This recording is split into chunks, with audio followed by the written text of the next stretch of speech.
sitting out here, watching the sunset, thinking about this week plus. I don't even know when all this stuff started. Hey, Georgie. Georgie, get out of the way. Fuck. Anyway, let's try this again.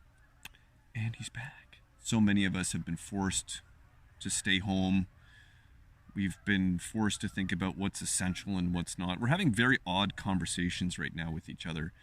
We found that certain leaders are leaders, others are not. We have found that there are quite a few of us, unfortunately, amongst us that are just really reckless, right? And I hope that's what this is that this is the end of the age of recklessness and ignorance. Because, like, when you think about how we live, we've lived recklessly.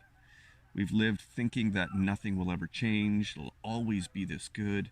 We'll be able to get food for this price, and I'll be able to drive my big car and have this house, and things will just get bigger and bigger and bigger. That's foolish.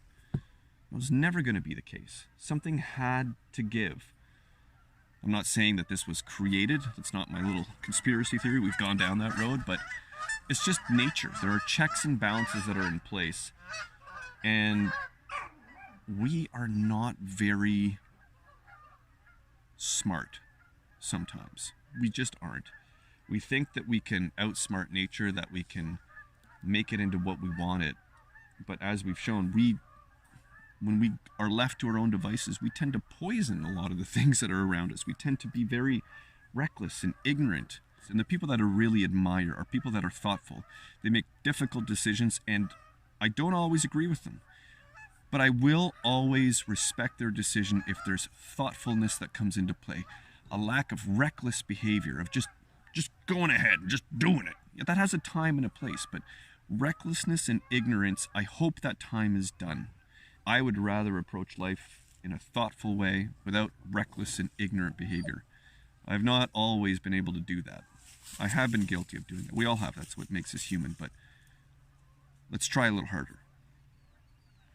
Thanks for staying out of the shot that time, George. Appreciate it. Coming up. Come on up, Henderson. Big black dog. Come on in. Come on in for a snuggle. Come on in, Heidi. Oh, you're too much.